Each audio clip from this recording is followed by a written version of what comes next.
Hi, I'm Mike Burrell, host of the Family Bible Time channel here on YouTube, and you're over there.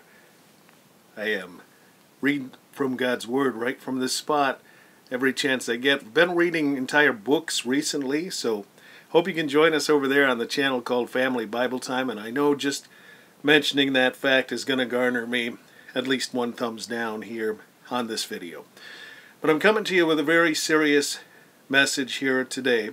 And I hope that I'll be able to post more videos here on this channel called iCartoon 2, where I used to post quite a bit. But there's a very serious concern that I have that many Christians are breaking God's law. There's a specific command in God's Word that Christians are breaking. And you may not even realize it.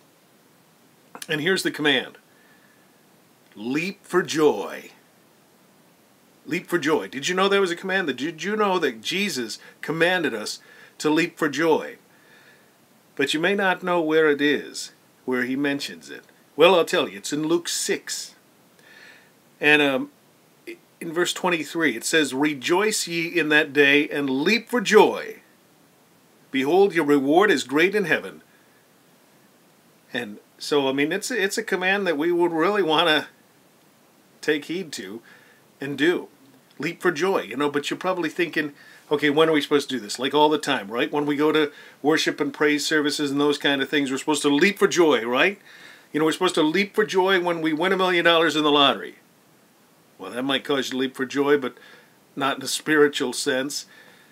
But here's where we're supposed to leap for joy. If we look at the verse just before that, verse 22 of Luke 6, "Blessed are ye when men shall hate you, and when they shall separate you from their company, and shall reproach you, and cast out your name as evil, for the Son of Man's sake."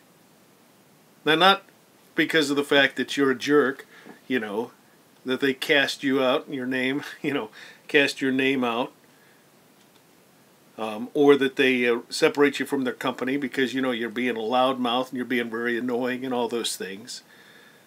But when they're doing it for the Son of Man's sake, let's consider something. You know, on YouTube here, quite often, a lot of times people give you a hard time, as they do in real life. But of course, here on YouTube, it's a lot easier for folks to come along behind the scenes, sort of bother you, sort of send you messages and eat away. "Their words doth eat as a canker," it says in God's Word, about those who, you know, really aren't there to edify each other and to, you know, to bring each other up, but to bring themselves up and to put you down. And they want to discourage you, and they want to see you leave their company because, you know, they don't like the fact that you're trying to do something for the Lord. And in their heart, they know they're not. So they want to, of course, put you down. They want to raise themselves up on a higher pedestal, or what they think is a higher pedestal. They want to go to the uppermost room at feasts and be accepted by men, while they put you down, while they talk about you behind their back. And then you suddenly become aware of the fact. See, look, when you go out and you're trying to do something for God's service, for Christian service, you're automatically going to not be liked. I guarantee it.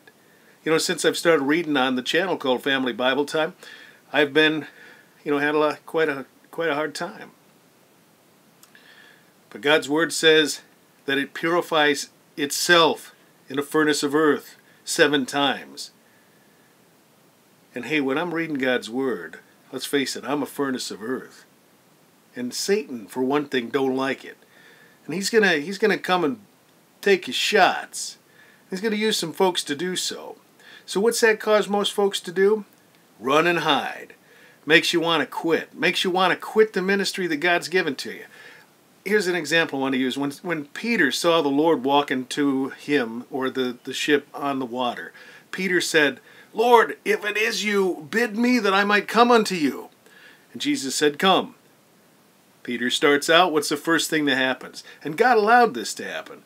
The waves, they must have rose up even more fierce than they were before Jesus appeared, you know, coming to them with the storm. And God allowed that to happen so that Peter would take his eyes off and look at the troubles. But, you know, he never considered the fact he's walking on water. But he took his eyes off the Lord, and as soon as that happened, he started to sink. And that's exactly what happens to us. If we start looking at others and we start considering the way that they are, and we let them bring us down. Let me just read this whole passage to you again, and it's an encouragement to you if you're trying to do a work for the Lord. First off, recognize the fact if you've set your mind and your heart to do service for God, you're going to be attacked. Be ready for it. Blessed are ye when men shall hate you, and when they shall separate you from their company, and shall reproach you and cast out your name as evil for the Son of Man's sake. Rejoice ye in that day, and leap for joy.